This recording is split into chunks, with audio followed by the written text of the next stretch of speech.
Hi friends, welcome back to my channel. ഇന്ന് നമ്മൾ ഒരു അടിപൊളി വാനില ഐസ്ക്രീമായിട്ടാണ് വന്നിട്ടുള്ളത്. വളരെ എളുപ്പത്തിൽ റെഡിയാക്കാം. അപ്പോൾ എങ്ങനെയാണെന്ന് നോക്കാം. നമ്മൾ 1/2 ലിറ്റർ പാലിലാണ് ചെയ്യുന്നത്. അതിലൊരു 1/4 ലിറ്റർ നമ്മൾ മാറ്റിയിട്ട് അതിലേക്ക് കുറച്ച് പാൽപ്പൊടി ചേർത്ത് കൊടുക്കുക. ഞാനിപ്പോൾ ഒരു 10 രൂപയുടെ പാക്കറ്റിൻ്റെ പകുതി ഭാഗമാണ് ചേർക്കുന്നത്. ഇതിലേക്ക് ഒരു 4 ടേബിൾ സ്പൂൺ പഞ്ചസാര,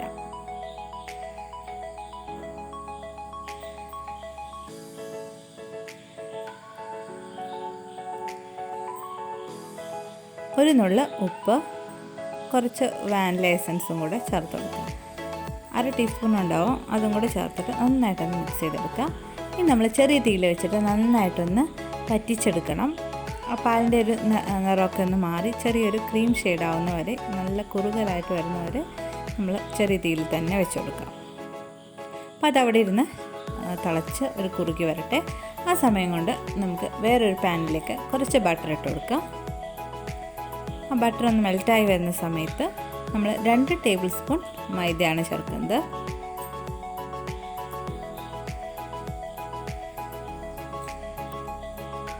രണ്ട് ടേബിൾ സ്പൂൺ മൈദ ചേർത്തിട്ട് നന്നായിട്ടൊന്ന് വാട്ടിയെടുക്കുക. ആ ബട്ടറിലുണ്ടല്ലോ, ആ പൊടിയൊക്കെ നന്നായിട്ടൊന്ന് വാട്ടിയെടുക്കുമ്പോൾ അതിൻ്റെ ഒരു പച്ചമണവും ആ ഒരു ചുവയൊക്കെ അവിടെ മാറും. അപ്പോഴാണ് നമ്മുടെ ഐസ്ക്രീമിന് ആ ഒരു പെർഫെക്റ്റ് ടേസ്റ്റ് കിട്ടുന്നത്. ഞാൻ നേരിട്ട് പാലിലേക്ക് മൈദ ചേർത്ത് മിക്സ് ചെയ്തപ്പോൾ എനിക്ക് ആ ഒരു കറക്റ്റ് ഒരു ടേസ്റ്റ് കിട്ടിയില്ല കേട്ടോ. അപ്പോൾ അതുകൊണ്ടാണ് ഞാനിങ്ങനെ ചെയ്തത്. ഇനി നമുക്ക് അതിലേക്ക് ബാക്കി നമ്മൾ മാറ്റി വെച്ചിരുന്ന 1/4 ലിറ്റർ പാലിലെ അതുകൂടെ ചേർത്തിട്ട് നന്നായിട്ടൊന്ന് യോജിപ്പിച്ചെടുക്കുക. ഈ ഒരു സമയത്ത് നമ്മൾ ആ മൈദയൊക്കെ കുറച്ചൊരു കട്ടയായിട്ട് വരും.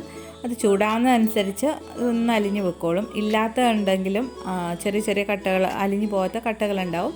അത് കുഴപ്പമില്ല. ഇനി ഇതിലേക്ക് നമുക്ക് 2 ടേബിൾ സ്പൂൺ പഞ്ചസാര ചേർത്ത് കൊടുക്കുക. ഒരു 1/4 ടീസ്പൂൺ വാനില എസൻസും കൂടെ ചേർത്തിട്ട് നന്നായിട്ടൊന്ന് യോജിപ്പിച്ചെടുക്കുക. അതുകൊണ്ട് ഈ ഒരു സമയത്ത് ചെറിയ ചെറിയ കട്ടകളൊക്കെ നമുക്ക് കാണാൻ പറ്റുന്നുണ്ട്. അത് നമുക്ക് മിക്സഡ് ജാറിൽ നമ്മൾ തടിക്കുമ്പോൾ നല്ല സ്മൂത്തായിട്ട് കിട്ടിക്കോളും. അപ്പം നമ്മൾ നേരത്തെ റെഡിയാക്കാൻ വെച്ചിട്ടുണ്ടായിരുന്ന പാലുണ്ടല്ലോ, അതൊരു വറ്റി ചെറിയൊരു യെല്ലോ ഷെയ്ഡൊക്കെ, ക്രീം ഷെയ്ഡൊക്കെ ആയിട്ട് വന്നിട്ടുണ്ട്. ഇനി നമുക്ക് നമ്മുടെ സീക്രട്ട് ഇൻഗ്രീഡിയൻറ്റ് ഇതിൽ ചേർക്കാൻ പോവാണ് കേട്ടോ.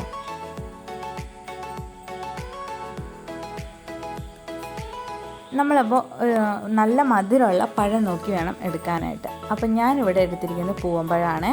അതൊരു 1-2 മണിക്കൂർ ഒന്ന് ഫ്രീസറിലേക്ക് വെച്ച് കൊടുക്കാം. ഒരു പഴത്തിൻ്റെ പകുതി ഭാഗം എടുത്താൽ മതി. അതിൻ്റെ ഉള്ളിലെ ആ ഒരു കറുത്ത ഷെയ്ഡൊക്കെ ഉണ്ടല്ലോ, അതൊക്കെ ഒന്ന് കട്ട് ചെയ്ത് കളഞ്ഞിട്ട് നന്നായിട്ടൊന്ന് സ്പൂൺ വെച്ചിട്ട് ഉടച്ചെടുക്കുക. എന്നിട്ട് നമ്മൾ ഈ വറ്റിക്കാൻ വെച്ച പാലുണ്ടല്ലോ, പാൽപ്പൊടി പാൽ ആ മിക്സ് ഉണ്ടല്ലോ, അതിലേക്ക് അതിട്ട് കൊടുക്കുക.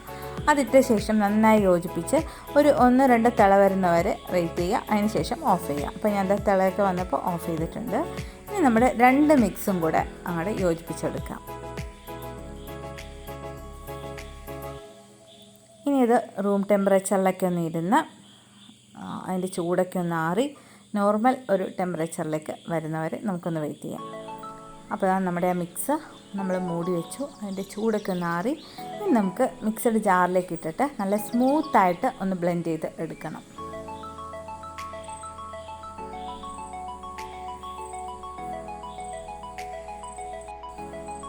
അപ്പോൾ ഇതാ നമ്മുടെ ഐസ്ക്രീമിൻ്റെ ആ ഒരു ബാറ്റർ ഉണ്ടല്ലോ, നല്ല സ്മൂത്തായിട്ട് വന്നിട്ടുണ്ട്. ഇനി നമുക്ക് ചെറിയ പാത്രത്തിലേക്ക് ഒഴിച്ചു കൊടുക്കാം. ഞാനപ്പോൾ ഇതുപോലെ 2 പാത്രത്തിലായിട്ടാണ് ഒഴിച്ചു കൊടുക്കുന്നത്. ഇതാകുമ്പോൾ അതിൻ്റെ കറക്റ്റ് ഒരു എയർ ടൈറ്റ് ആയിട്ടുള്ള അടപ്പനുണ്ട്. അതുകൊണ്ട് മാത്രമാണ് ഞാൻ ഇതിൽ ഒഴിച്ചത്. ഒറ്റ പാത്രത്തിലായിട്ടും ഒഴിക്കാം, നമ്മൾ സ്പാനിഷ് ഡിലൈറ്റ് ഉണ്ടാക്കിയപ്പോൾ ചെയ്ത പോലെ. അപ്പോൾ ഞാനിത് 6 മുതൽ 8 മണിക്കൂർ വരെ നമുക്ക് ഫ്രീസറിലേക്ക് വെക്കണം. ഞാനിപ്പോൾ ഒരു 6 മണിക്കൂർ കഴിഞ്ഞപ്പോൾ എടുത്തേക്കുവാണ് കേട്ടോ.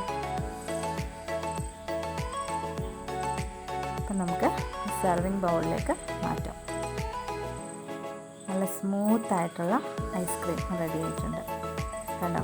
കോരുമ്പോൾ തന്നെ മനസ്സിലാവുന്നുണ്ട്. നമ്മൾ യാതൊരു ക്രീമോ വിപ്പിംഗ് ക്രീമോ ഫ്രഷ് ക്രീമോ അങ്ങനെയൊന്നും ചേർത്തിട്ടില്ല. പക്ഷെ നല്ല പെർഫെക്റ്റ് ആയിട്ടൊരു ക്രീമി ആയിട്ടുള്ള ഐസ്ക്രീം റെഡി ആയിട്ടുണ്ട്. നമ്മുടെ ഐസ്ക്രീമിലേക്ക് ഇതുപോലെ ഒരു മുന്തിരി വെച്ചിട്ട് നമുക്കൊന്ന് ഗാർണിഷ് ചെയ്യാം. കാണാൻ തന്നെ നല്ലൊരു ഭംഗിയില്ലേ. അപ്പം ഞാനിത് ടേസ്റ്റ് ചെയ്ത് കാണിക്കാം. അപ്പം ഞാൻ കുറച്ച് ഫോട്ടോസും വീഡിയോസൊക്കെ എടുത്ത് വന്നപ്പോഴേക്കും അതിൻ്റെ ഒരു ചെറിയൊരു മെൽട്ടായിട്ട് വന്നിട്ടുണ്ട്. പക്ഷേ കുഴപ്പമില്ല, ഈ ഒരു ഇതിലും നമുക്ക് കഴിക്കാൻ നല്ല ടേസ്റ്റ് തന്നെയാണ്. കണ്ടോ, നല്ലൊരു ക്രീമി ടെക്സ്ചറായിട്ട് കിട്ടിയിട്ടുണ്ട്. ശരിക്കും നമ്മൾ കടയിൽ നിന്നൊക്കെ വാങ്ങിച്ച് കഴിക്കുന്ന അതേ ഒരു ഐസ്ക്രീമിൻ്റെ ടേസ്റ്റ് തന്നെയാണ് കേട്ടോ. അപ്പോൾ എല്ലാവരും ട്രൈ ചെയ്ത് നോക്കാം. വീണ്ടും ഇതുപോലത്തെ സിമ്പിൾ റെസിപ്പീസൊക്കെ ആയിട്ട് കാണാം.